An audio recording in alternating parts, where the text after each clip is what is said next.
नमस्कार, मैं हूं अभिषेक। आप देख रहे हैं मनी 9। आज एलआईसी ने शेयर बाज़ार में लिस्ट होने के बाद पहली बार अपने फाइनेंशियल रिजल्ट घोषित किए हैं।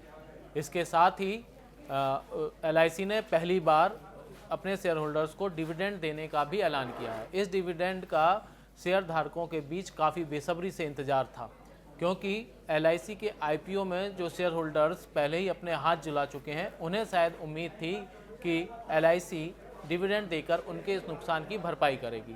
तो आइए, आज हमारे साथ मार्केट एक्सपर्ट हैं संदीप ग्रोवर जी, जो हमें बताएंगे एलआईसी के फाइनेंशियल रिजल्ट के बारे में और डिविडेंड के बारे में कि शेयर होल्डर्स को इस डिविडेंड से क्या फ़ायदा हुआ है या नुकसान। संदीप जी, सबसे पहले आप बताइए हमें, एलआईसी ने आज अपना फाइनेंशियल रिजल्ट दिया है, वो कैसे रहे आज रिजल्ट्स? देखिए, नंबर्स अगर आप रिजल्ट्स की बात करें तो चौथी तिमाही और पूरे साल के भी नंबर्स दिए हैं। पहले चौथी तिमाही के नंबर्स की बात करते हैं।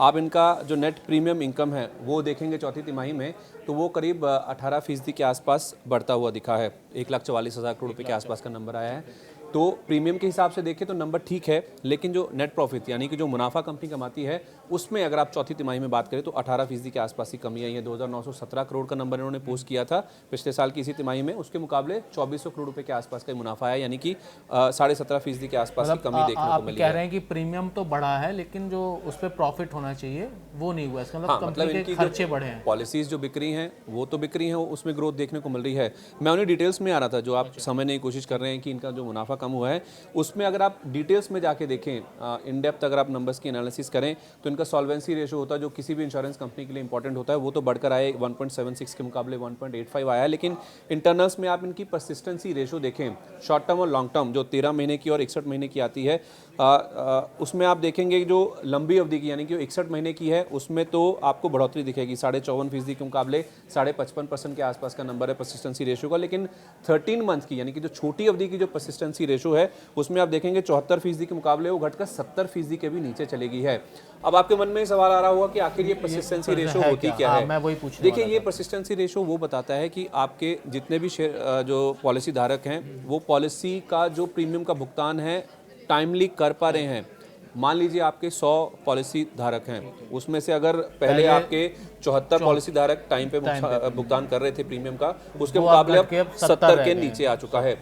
और उसमें भी आप देखें जो लंबी अवधि के जो लॉन्ग टर्म के पॉलिसी होल्डर हैं उनके लिए ज़्यादा दिक्कत की बात नहीं, वो तो बढ़कर आ रहा है। जो छोटी अवधि के जो पॉलिसी धारक हैं उनका जो परसिस्टेंसी रेशो है वो घटकर आ रहा है। तो एक तरफ आपका मुनाफा कम हुआ और दूसरा आपकी जो परसिस्टेंसी रेशो है, लोग जो आपका प्रीमियम पे कर रहे हैं समय पे, उसमें भी आप देखिए जो रफ्तार है वो नीचे आती हुई दिख रही है। तो दो बड़े आंकड़े हैं जो आपको दिखा रहे हैं कि नंबर्स जो हैं चौथी तिमाही के मुताबिक हिसाब से वो आपको थोड़े से कमजोर नजर आएंगे। अब आप पूरे साल की बात कीजिए तो साल के नंबर्स में इनका जो नेट प्रीमियम इनकम है वो करीब 6% के आसपास बढ़ा है, लेकिन मुनाफे का नंबर अच्छा है। वहां पे आप देखेंगे तो करीब 39% के आसपास की बढ़ोतरी है। जो करीब 3,000 करोड़ रुपए के आसपास का नंबर था वो बढ़कर 4,100 करोड़ रुपए के पार जाता हुआ दिखा है। तो ओवरऑल साल के नंबर्स आपको अच्छे नजर आएंगे, लेकिन चौथी तिमाही किसी भी इंश्योरेंस कंपनी के लिए इंपॉर्टेंट होती है, क्योंकि इसी दौरान आप देखते हैं कि जो टैक्स के हिसाब से भी जो पूरे जो इन्वेस्टमेंट्स होते हैं वो भी इसी टाइम के दौरान हम देखते हैं। इसीलिए आप देखिए जो चौथी तिमाही का मुनाफा है, देखिए कुल मिला के नंबर 4,000 करोड़ रुपए का है मुनाफे का, और उसमें चौथी तिमाही का जो नंबर है उसमें 2,500 से 3,000 करोड़ रुपए का मुनाफा उसी में ही आता है। तो चौथी तिमाही का वजन बहुत ज्यादा है, इंपॉर्टेंस बहुत ज्यादा है, इसलिए इसके जो नंबर्स हैं वो काफी मायने रखते हैं। और इस बार जो मुनाफा कम हुआ है ये निराशाजनक है। अच्छा, तो जैसा कि एलआईसी ने अपने फाइनेंशियल रिजल्ट्स में निराशा दिखाई है, तो क्या डिविडेंड में भी ऐसा ही कुछ हुआ है? डिविडेंड में क्या मिला है निवेश शेयर? देखिए, आपके मेरे जैसे बहुत सारे ऐसे लोग हैं जो कि नए पॉलिसी धारक बनते हुए दिखे हैं इसके, तो वो हिसाब से अगर आप पिछले साल की भी बात करें तो पिछले साल उन्होंने कोई डिविडेंड नहीं दिया था। पिछले साल इनकी जो एम्बेडेड वैल्यू है वो उसका गणन होना था, तो डिविडेंड को उसमें मिला दिया गया था, तो पिछले साल कोई डिविडेंड की घोषणा नहीं की गई थी। अब जब ये लिस्ट हुई है तो लोगों की बहुत उम्मीदें थी। एक मैं अनुमान सुन रहा था, लोग तो कोई कह रहे थे 100 रुपये का डिविडेंड भी आ जाएगा। खैर वो तो वास्तविक नहीं है, लेकिन हाँ 4, 5, 7, 8 या 10 रुपये तक की उम्मीद तो कई लोगों की थी, क्योंकि काफ़ी ज़्यादा लोग निराश हो चुके हैं, लोगों के हाथ काफ़ी ज़्यादा जले हैं। एक बार जरा वो भी आंकड़े देख लें तो 949 रुपये का इशू प्राइस था, हम सब जानते हैं 872 रुपये पे शेयर लिस्ट हुआ था 8% के नुकसान के साथ।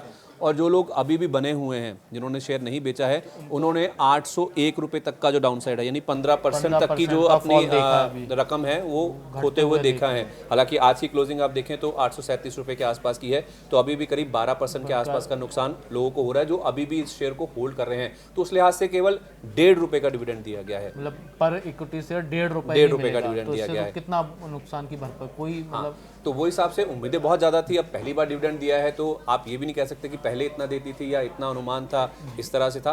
लेकिन उस हिसाब से देखा जाए तो 1.5 रुपए का जो डिविडेंड है वो अपने आप में ज़रूर दूसरी चीज़ है जो मैं कहूँगा कि शेयर होल्डर्स के हिसाब से जिन्होंने खासतौर पर पैसा जलाया है उनके हिसाब से निराशाजनक है। अच्छा, जैसे आपने बताया कि ये जो नुकसान हुआ है वो 15% तक अभी तक नुकसान हो चुका है। तो जैसे हाँ मैं तो पॉलिसी होल्डर्स हूँ LIC का, मैंने तो 45 रुपए के डिस्काउंट पे शेयर लिया था, तो क्या मुझे भी उतना ही नुकसान हो रहा है? अच्छा, ऐसे ना बहुत सारे लोग हैं जो कहते हैं कि मैं तो पॉलिसी धारक हूँ, मुझे तो 45 रुपये डिस्काउंट मिला था। मेरे लिए, यानी कि आप जैसे कह रहे हैं पॉलिसी धारक हैं, मेरे लिए इफेक्टिव कॉस्ट 889 रुपये की थी। लेकिन आप देखिए जिस दिन लिस्टिंग हुई थी उस दिन शेयर ने 919 रुपये 918 रुपये 95 पैसे टू बी प्रिसाइज, ये एक हाई लेवल था जो कि लिस्टिंग के दिन छुआ था और उसके बाद से लेवल भी नहीं देखने को मिले।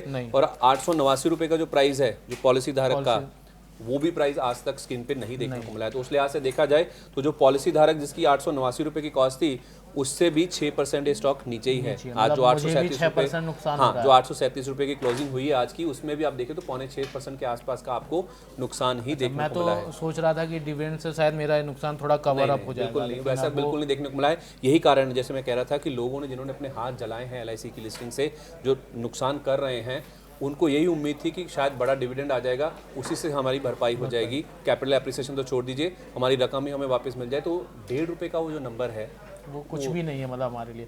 तो अगर मेरे हाथ तो वैसे ही पहले ही जल चुके हैं, जेब फट चुकी है, तो अब मैं मतलब आप बताइए मैं क्या करूं LIC के इस स्टॉक के साथ? अब मुझे आगे का रोड मैप मेरे लिए क्या होना चाहिए? देखिए, आपने थोड़ा सा मूड को लाइट करने की कोशिश करी है, लेकिन जो निवेशित है ना उसके लिए मामला बहुत सीरियस है। उसका पैसा जल रहा है, उसका पैसा वो खो रहा है और उस हिसाब से देखें नंबर्स उतने अच्छे आए नहीं हैं। खैर, हालांकि ये जो नंबर्स हैं वो बेसिक नंबर्स हैं जो हमारे सामने आए हैं। इसमें एक और कंपनी की ओर से प्रेस रिलीज आती है जिसमें VNB और AP यानी कि वैल्यू ऑफ न्यू बिजनेस, जो नया बिजनेस कंपनी करती है, और एवरेज प्रीमियम इक्विवेलेंट, ये दो आंकड़े होते हैं जो कि कंपनी की ओर से खुद उनकी प्रेस रिलीज में आते हैं। वो नंबर्स आने के लिए शायद हमें 1 से 2 दिन का इंतजार करना होगा। वो एक ऐसा मेट्रिक है अभिषेक जो शायद ये क्लियर करेगा कि आखिर इंटरनल्स किस तरह के हैं नंबर्स में। हमने मुनाफे का नंबर देख लिया, हमने इनका परसिस्टेंसी रेशो देख लिया, उसके नंबर्स तो खराब आपको नजर आ ही रहे हैं छोटी अवधि के हिसाब से। लेकिन ये जो 2 नंबर्स आ जाएंगे तो उसके बाद आप देखेंगे कि मैक्वेरी, आपको याद होगा जिस दिन लिस्टिंग हुई थी उसी दिन उन्होंने रिपोर्ट जारी करी थी, न्यूट्रल की रेटिंग दी थी, 1000 रुपये का लक्ष्य दिया था। तो वो हिसाब से देखा जाए अभी जो नंबर्स आए उसके बाद जो डिटेल्स आएंगे, VNB का नंबर और APE का नंबर जब हमारे सामने आ जाएगा और उसके बाद जो एनालिस्ट की रिपोर्ट आएगी, क्या उनका इशारा आता है, क्या डाउनग्रेड्स आते हैं या कोई अपग्रेड्स आते हैं, वो बहुत इंपॉर्टेंट होगा। वो नंबर्स आएंगे, हम उनको भी डिकोड करेंगे, आपके सामने फिर से हम हाजिर होंगे 1 या 2 दिन में जैसे ही वो नंबर्स आ जाएंगे। लेकिन अभी के हिसाब से देखा जाए तो नंबर्स अच्छे नहीं नजर। मतलब ये है कि अभी हमने हमारा जो मरीज है LIC का वो OPD में गया है, डॉक्टर ने उसे अभी ऊपर से देखा है, तो कुछ टेस्ट लिखे हैं, वो टेस्ट की रिपोर्ट जो है वो हमारे पास अगले 1-2 दिन में आ जाएगी। तो ICU में जाता है या मेन वार्ड में शिफ्ट, जनरल वार्ड में शिफ्ट हो जाता है, वो हमें 1-2 दिन के बाद ही पता चलेगी। बिल्कुल, 1-2 दिन लगेगा। आप लोग हमारे साथ ऐसे ही जुड़े रहें और LIC में आगे आपको क्या करना है ये हम अगले 1-2 दिन में फिर एक्सपर्ट्स की राय के साथ आपको बताएंगे। आप हमारे साथ जुड़ने के लिए आपका बहुत बहुत धन्यवाद।